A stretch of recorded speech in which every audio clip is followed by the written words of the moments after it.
with the idea of how things could be or should be. A girl with her head in the clouds, a dreamer, an idealist, a believer in magic. I've spent most of my life rejecting reality. I love movies and romance and Hollywood endings and happily ever afters. One could even argue that that's why I'm still single. Because when you go through life expecting to find rom-com level love on every corner, it can make real life love seem ordinary, boring, disappointing even.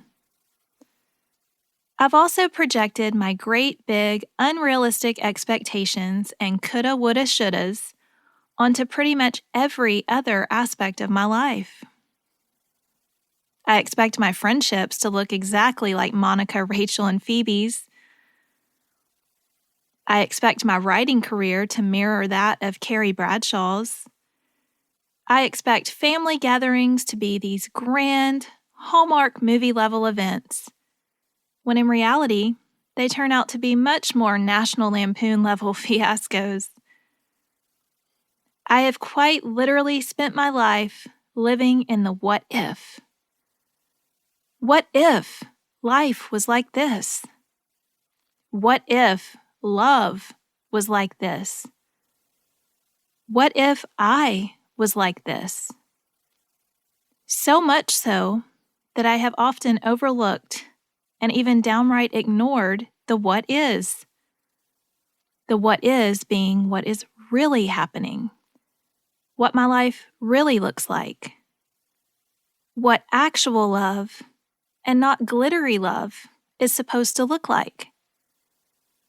What real families and friendships and faith and feelings are made of, instead of what TV and movies and books and everyone else's shiny social media posts tell me they should be made of.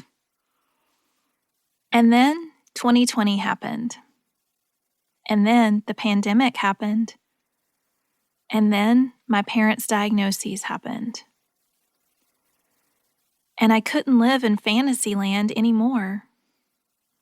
Instead, I was brought crashing down to earth in a puddle of fear and grief and anxiety, because this time, the what is was so big, I couldn't ignore it.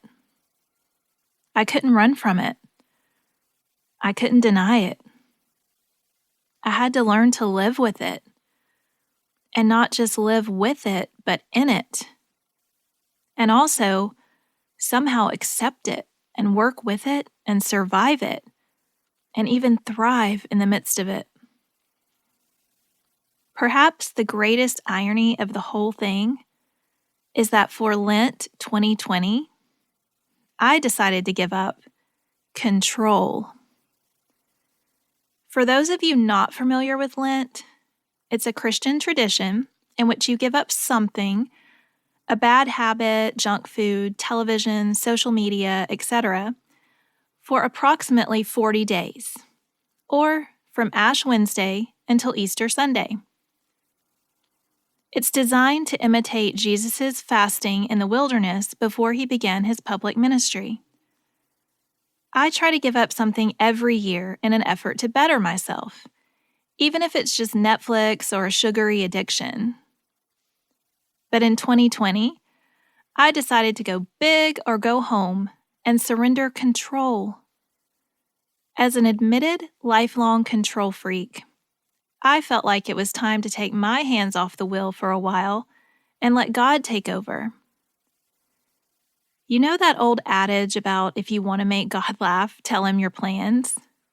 Welp, I think in this instance, if you want to make God laugh, give up control in the year 2020, right before a global pandemic is unleashed into the world.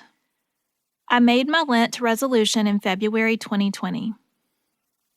Exactly 1 month later, the entire world spun out of control. And mine hasn't really stopped spinning since.